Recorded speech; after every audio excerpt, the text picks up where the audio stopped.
విద్యలో ప్రపంచంతో పోటీ పడే పరిస్థితులు వచ్చాయి. ప్రపంచంతో పోటీ పడాలంటే విద్యలో నాణ్యత ఉండాలి అన్నారు సీఎం రేవంత్ రెడ్డి. ప్రస్తుత ఏఐ తుఫాన్, సునామీలు దూసుకొస్తున్నాయి. అయితే లక్షలాది మంది ఉద్యోగాలు కోల్పోతున్నారు. దీనివల్ల విద్యతో పాటు స్కిల్ కూడా అవసరమన్నారు సీఎం రేవంత్ రెడ్డి.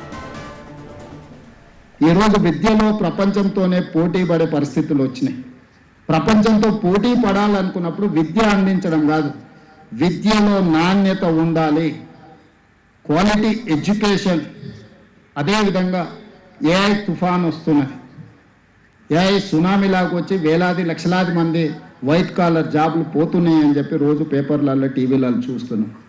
మరి ఈరోజు ఏఐ సునామీలో వైట్ కాలర్ జాబ్స్ పోయినప్పుడు, కోట్లాది మంది దేశంలో యువకులు నిరుద్యోగులు మారినప్పుడు ఈ దేశం యొక్క ఆర్థిక వ్యవస్థ, ఈ దేశం యొక్క భవిష్యత్తు వేగంగా అత్యంత ప్రమాదం వైపు ప్రయాణం చేస్తుంది. అందుకే ఈరోజు స్కిల్ అనేది అవసరం. స్కిల్ లేకుండా వైట్ కాలర్కి ప్రత్యామ్నాయమే blue collar. Blue collar jobs చేయాలి, బ్లూ కాలర్ అభివృద్ధి చేయాలి అని అంటే వాళ్లకు సాంకేతిక నైపుణ్యాన్ని అందించాలి.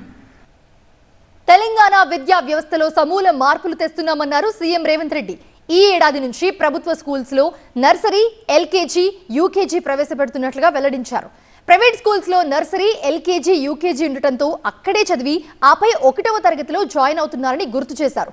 ప్రైవేట్ స్కూల్స్ లో నర్సరీ, ఎల్కేజీ, యూకేజీ చదివిన వాళ్ళు గవర్నమెంట్ స్కూల్స్ లో జాయిన్ అవడం కష్టం అనేది స్పష్టమవుతుందన్నారు సీఎం రేవంత్ రెడ్డి. అందుకే ఈ సంవత్సరం నుంచి గవర్నమెంట్ స్కూల్స్లో నర్సరీ, ఎల్కేజీ, యూకేజీని కూడా ఇప్పుడు రాష్ట్ర ప్రభుత్వము ప్రవేశపెడుతుంది. వచ్చే అకాడమిక్ ఇయర్ నుంచి నేను నర్సరీ, ఎల్కేజీ, యూకేజీలో పేద పిల్లల్ని ప్రభుత్వ పాఠశాలలకు తేకపోతే 3 సంవత్సరాలు ప్రైవేట్ స్కూల్లో చదువుకున్న తర్వాత 4వ సంవత్సరం మళ్ళీ ప్రభుత్వ పాఠశాలలు చేరడం అనేది జరగదు. ఈరోజు నాకు కొన్ని స్కూళ్ళల్లో 9 మంది టీచర్లు ఉంటే 5 మంది స్టూడెంట్స్. ఈ 9 మంది టీచర్లు ఎవరికి చదువు చెప్పాలి? 5 మంది స్టూడెంట్స్కి.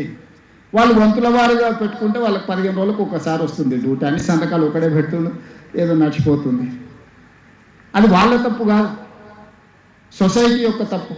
26,000 పాఠశాలలు నా దగ్గర ఉంటే నా దగ్గర ఉన్నది 18 లక్షల మంది విద్యార్థులు. మరి ప్రైవేట్లో 11,000 స్కూళ్ళల్లో 33 లక్షల మంది విద్యార్థులు ఎట్లుంటారు? ప్రభుత్వంలో 26,000 పాఠశాలలు ఉంటే నా దగ్గర 18 లక్షల స్టూడెంట్స్ మాత్రమే ఎందుకున్నారు?